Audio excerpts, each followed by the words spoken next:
Next है हमारा Jensen's इनइक्विलिटी। Jensen's इनइक्विलिटी क्या होता है? एक तरह का इनइक्विलिटी है जिसका यूज जो है हम कोई भी अलजेब्रिक इनइक्विलिटी, ट्रिगोनोमेट्रिक इनइक्विलिटी, एक्सपोनेंशियल इनइक्विलिटी, इस तरह के इनइक्विलिटी रहते हैं तो उसका हम रेंज निकालने में यूज कर सकते हैं कि उस इनइक्विलिटी का रेंज जो है मैक्सिमम मिनिमम कितना होगा। ये जो इनइक्विलिटी है बहुत ही इम्पॉर्टेंट इनइक्विलिटी है और इसमें बेसिकली फंक्शन इन्वॉल्व होता है। फंक्शन मतलब इसमें trigonometric function, exponential function, algebraic function, इस तरह के फंक्शंस जो है इसमें इन्वॉल्व होते हैं। तो इसलिए जो है इनइक्विलिटी बहुत ही इम्पॉर्टेंट हो जाता है हमारे लिए और इससे बहुत सारे जेईई के सवाल भी हम आराम से सॉल्व कर सकते हैं। तो चलिए हम इस इनइक्विलिटी के बारे में बात करते हैं। एक्चुअल में ये इनइक्विलिटी हमारे जेईई के सिलेबस में है नहीं, लेकिन हम इन इनइक्विलिटी का यूज करके कुछ सवाल जल्दी से सॉल्व कर सकते हैं। तो चलिए पहले हम इनइक्विलिटी का बात कर लेते हैं कि क्या होता है। जैसे मान लेते हैं कि हमारे पास एक फंक्शन है y = f(x), कोई फंक्शन है। अब इस फंक्शन के बारे में हमें पता है कि ये फंक्शन जो है वो कॉनकेव अप होगा, कॉनकेव इसका ग्राफ होगा, कॉन्वेक्स ग्राफ होगा। जो ग्राफ इस तरह का होता है ऐसे, इसको बोलते हैं हम लोग कॉनकेव ग्राफ, कॉनकेव कर्व, ठीक है। और जो ग्राफ इस तरह का होता है ऐसे, it is called convex curve, convex curve. Concave curve के अंदर जो है जो कर्वेचर होता है वो डाउनवर्ड होता है। यहाँ पर एक सर्कल ड्रॉ करेंगे तो रेडियस ऑफ कर्वेचर कितना आएगा, नीचे, नीचे की तरफ। तो कर्वेचर डाउनवर्ड होने की वजह से f'(x) जो होता है <0 होता है और इसका कर्वेचर अप होता है तो इसका रेडियस ऑफ कर्वेचर ऊपर होने की वजह से इसका जो डबल डेरिवेटिव होता है फंक्शन का वो ग्रेटर देन क्या होता है, 0। अब हम इन्हीं कर्व के बारे में, कॉनकेव और कॉन्वेक्स कर्व के बारे में जो है यूज करके हम इनइक्विलिटी निकालेंगे फंक्शन का कि उस फंक्शन का रेंज कैसे होगा। सबसे पहले हम करते क्या हैं कि पहले एक कर्व को कोऑर्डिनेट एक्सिस पे ड्रॉ करते हैं। समझिएगा, this is y and this is your x और हमारे पास लेट्स एक कर्व है इस तरह का जो कॉनकेव डाउन है ऐसे। अब ये डाउन कर्व है तो इसका मतलब है कि यहाँ पर बहुत सारे इस कर्व पे पॉइंट्स होंगे। चलिए हम उन पॉइंट्स को लेकर एक पॉलीगॉन ड्रॉ करते हैं इस कर्व पे। ऐसे points x1, x2, x3, x4, x5, x6, x7 ऐसे करते करते बहुत सारे पॉइंट ले सकते हैं, n ऐसे बहुत सारे पॉइंट ले सकते हैं। ये हमारा x1, x2, x3, x4, इनको ज्वाइन कीजिए पहले ऐसे। एक क्या बनेगा, ऐसे पॉलीगॉन बनेगा। ऐसे क्या बनेगा, पॉलीगॉन, एक पॉलीगॉन बनेगा। और सबसे इम्पॉर्टेंट पॉइंट ये है कि इन पॉलीगॉन्स के जितने भी वर्टेक्स होंगे उनके बारे में हमको जानकारी होगा। क्यों? क्योंकि ये हमारा y = f(x) है। तो ये जो पॉइंट होगा लेट्स x1 होगा तो इसका कोऑर्डिनेट होगा x1, f(x1), क्योंकि y के अंदर डालेंगे हम वैल्यू तो आएगा f(x1). तो इस कोऑर्डिनेट के बारे में हमें जानकारी है कि क्या होगा। तो इस कोऑर्डिनेट के बारे में हम जानकारी क्या होगा कि इसका कोऑर्डिनेट होगा x, f(x1). उसी तरह इसके बारे में भी होगा x2, f(x2). ठीक है, एक मिनट, ऐसे यहाँ पे लिख देते हैं कि इसका कोऑर्डिनेट होगा हमारे पास x1, f(x1), फिर इसका x2, f(x2), फिर इसका x3, f(x3). सभी पॉइंट्स के कोऑर्डिनेट होंगे।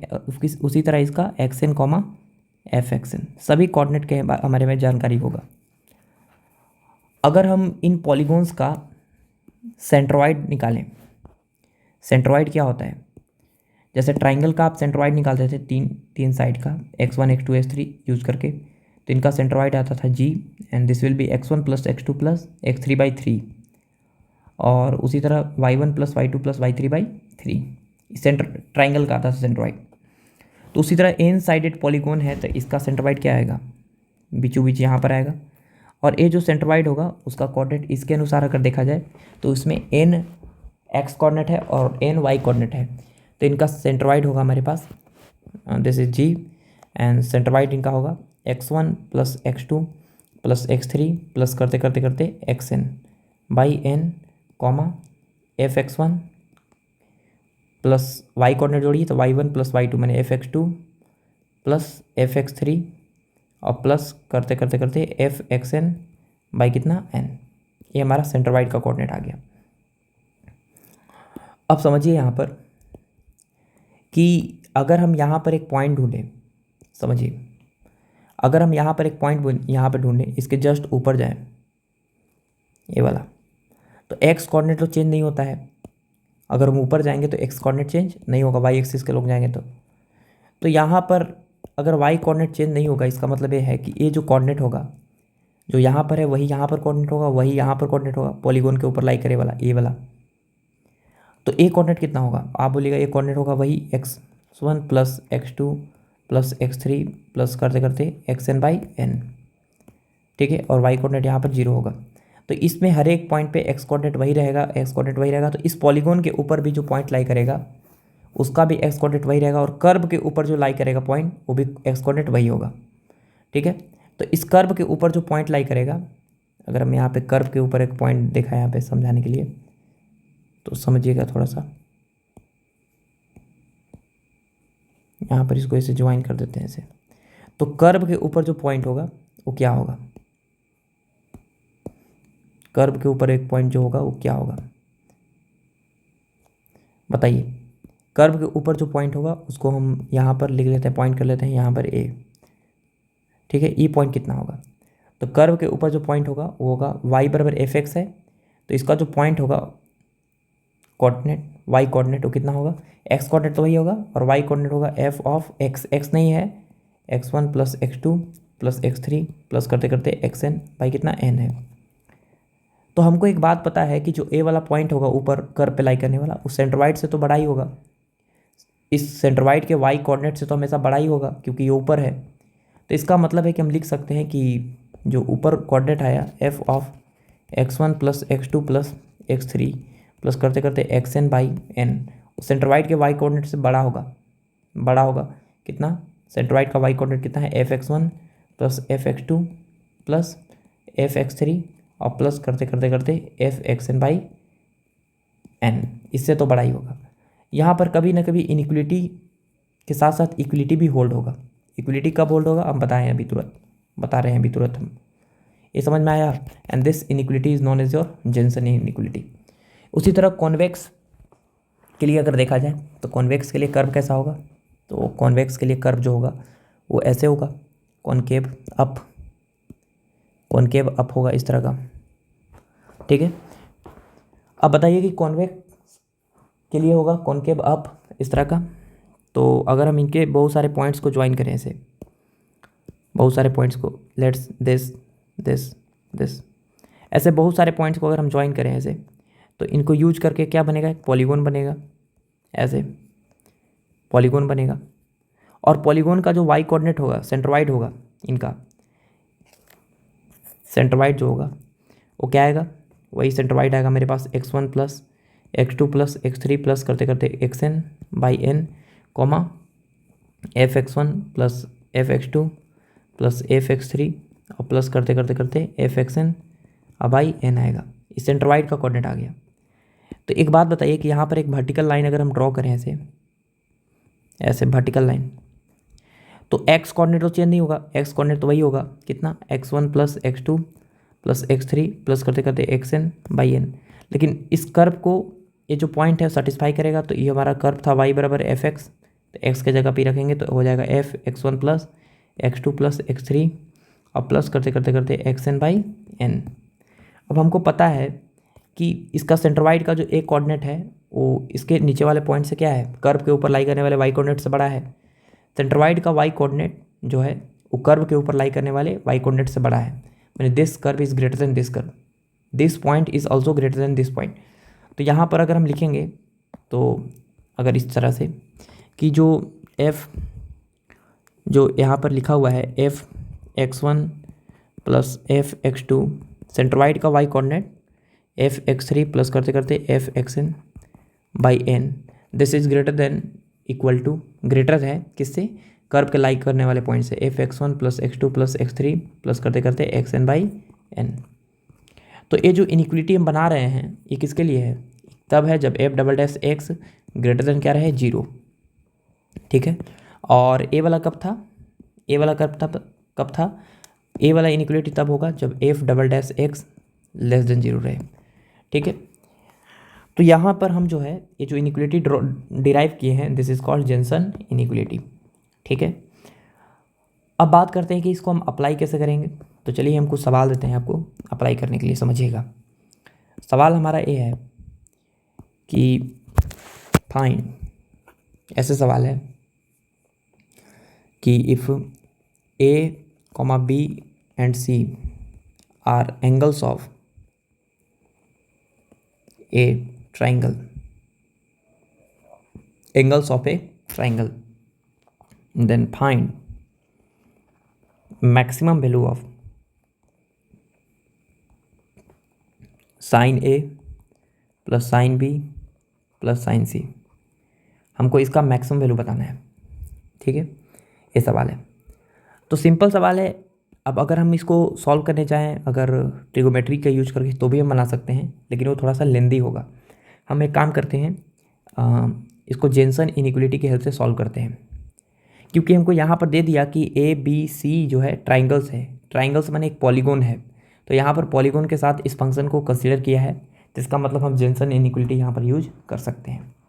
तो अगर हम इसका जेनसन इनिक्वलिटी की हेल्प से अगर इसका मैक्सिमम वैल्यू निकालें तो कैसे निकालेंगे समझिएगा। हमारे पास फंक्शन है क्या, y बराबर साइन एक्स, वाई बराबर साइन एक्स। तो सबसे पहले अगर बात करते हैं कि इसका डबल डेरिवेटिव निकाले, y डैश बराबर कॉस एक्स और y डबल डैश बराबर माइनस साइन एक्स। अभी डबल डेरिवेटिव क्या होगा, तो हमको पता है कि a plus B plus C जो है वो लाई कर रहा है किसके बीच में, 0 से पाई के बीच में लाई करता है, 0 से 180 के बीच में, क्योंकि ट्राइंगल है, ट्राइंगल के तीनों कोनों का सम 0 से पाई के बीच में ही होगा, ठीक है। पाई भी हो सकता है। अब समझिए यहाँ पर कि 0 से पाई के बीच में होगा, तो sign A plus B plus सी किसके बीच में होगा, sign A plus B plus सी जब भी होगा तो फर्स्ट क्वाड्रेंट या सेकेंड क्वाड्रेंट में ही होगा। तो साइन अगर फर्स्ट क्वाड्रेंट और सेकेंड क्वाड्रेंट में पहुंचे तो ए वाला क्या है, प्लस में हो गया, ए प्लस में है तो इसका कर्वेचर जो है माइनस में आया, लेस देन 0। कर्वेचर अगर लेस देन 0 आया इसका मतलब है कि इसका ग्राफ जो होगा वो कॉनकेव डाउन होगा, ठीक है। तो कॉनकेव डाउन ही होता है, साइन एक्स का ग्राफ ऐसे ही होता है, ठीक है। अब समझिए अगर यहाँ से 0 से लेकर पाई तक अगर देखा जाए, 0 से पाई तक, तो यहाँ पर हमको पता है कि अगर 3 को पॉइंट अगर चूज करें ए बी और सी, ए बी और सी, तो इस पॉइंट पे कितना होगा, अगर 3 ठो हम एंगल चूज करें ए बी और सी, 3 ठो एंगल चूज करें, तो इस पे जो कोऑर्डिनेट होगा वो कितना होगा, ए कॉमा साइन ए, इसका कोऑर्डिनेट होगा B comma sine B, sine B, and इसका कोऑर्डिनेट होगा सी कॉमा साइन सी, ठीक है। तो इनका जो सेंट्रोइड होगा वो कहाँ पर होगा, आप बोलिएगा सेंट्रोइड जो निकालेंगे इसका, सेंट्रोइड ऐसे आएगा, सेंट्रोइड ऐसे आएगा, समझिएगा। सेंट्रोइड जो है इनका यहाँ आएगा, ऐसे कहीं यहाँ पर सेंट्रोइड आएगा। तो सेंट्रोइड जो आएगा जी वो क्या आएगा, तो कोई भी ट्राइंगल का आप सेंट्रोइड पहले से ही जानते हैं क्या होता है, ट्राइंगल का सेंट्रोइड होता है a plus B plus C by 3, x1 plus x2 plus x3 by 3, और sine A plus sine B plus sine C by कितना 3। तो हमको पता है यहाँ पर कि ये आ गया मेरे पास सेंट्रोइड। अब एक्स कोऑर्डिनेट तो चेंज नहीं होगा, एक्स कोऑर्डिनेट तो चेंज नहीं होगा, तो यहाँ पर भी जो पॉइंट होगा इस कर्व के ऊपर, ये जो कर्व बनाया है ए वाला पॉइंट भी वही होगा, A plus B plus C by कितना 3। लेकिन जो फंक्शन का वैल्यू होगा वाई बराबर साइन एक्स फंक्शन था, तो फंक्शन का वैल्यू होगा साइन एक्स की जगह पे A plus B plus C by 3 ये होगा।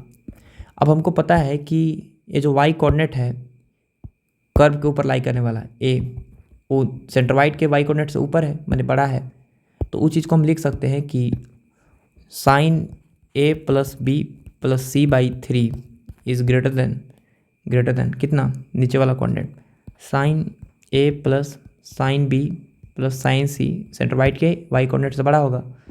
अब हमको पता है कि A plus B plus C जो है पाई होता है किसी ट्राइंगल के अंदर, तीनों कोनों का योग, तो greater than equal to sine A plus sine B plus sine C और बाई कितना 3, तो sine pi by 3 is √3/2 is greater than sine A plus sine B plus sine C upon कितना 3। तो यहाँ से अगर आप मल्टीप्लाई कीजिएगा तो आपके पास आंसर आ जाएगा sine A plus sine B और plus sine C less than equal to 3√3/2। तो इसका जो मैक्सिमम वैल्यू आएगा sine A plus sine B plus sine C का मैक्सिमम वैल्यू जो आएगा वो कितना आएगा 3√3/2, उससे छोटा या बराबर आएगा। अब बात है यहाँ पर कि सवाल तो हो गया कि मैक्सिमम वैल्यू इतना आ गया 3√3/2, ठीक है, लेकिन ये सवाल जो है उसमें इक्विलिटी कब होल्ड होगा, यहाँ पे बहुत इंपॉर्टेंट सवाल है। सबसे पहले इक्विलिटी कब होल्ड होगा वो हम आपको समझा देते हैं। इक्विलिटी कब होल्ड होगा इस जेंसन इक्विलिटी में, इसके बारे में थोड़ा सा हम चर्चा करते हैं। तो इक्विलिटी कब होल्ड होगा समझिए, हमारे पास ये जो कर्व है ऐसे ये जो पॉइंट है x1, x2, x3, x4, ऐसे बहुत सारे पॉइंट है, x5 करते करते xn, ऐसे करते करते xn पॉइंट है बहुत सारा। अगर सब आपस में बराबर हो जाए, अगर आपस में बराबर हो जाएगा, माने x1 बराबर x2 बराबर x3 बराबर सब बराबर हो जाएगा करते करते xn, तो उस केस में जो पॉइंट होगा एक ही जगह पे मिलेगा हमको। अगर पॉइंट एक ही जगह पे मिलेगा तो उनको ज्वाइन करेंगे तो एक पॉइंट पॉलीगॉन बनेगा, पॉइंट पॉलीगॉन। तो पॉइंट पॉलीगॉन के केस में जो सेंट्रोइड होगा, सेंट्रोइड का वाई कोऑर्डिनेट और कर्व के ऊपर भी लाई करने वाला जो पॉइंट होगा वो आपस में क्या होगा, बराबर होगा। इसका मतलब है कि उस केस में इक्विलिटी क्या होगा, होल्ड हो जाएगा, ठीक है, इक्विलिटी क्या हो जाएगा, होल्ड।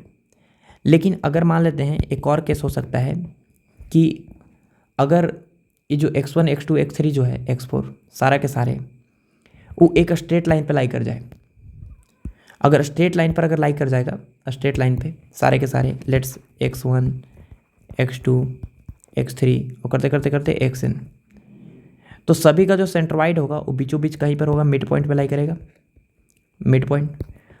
और इस कर्व के ऊपर जो पॉइंट होगा, इसका f'(x) कितना होगा, आप बोलिएगा 0 होगा, कर्वेचर तो होगा ही नहीं।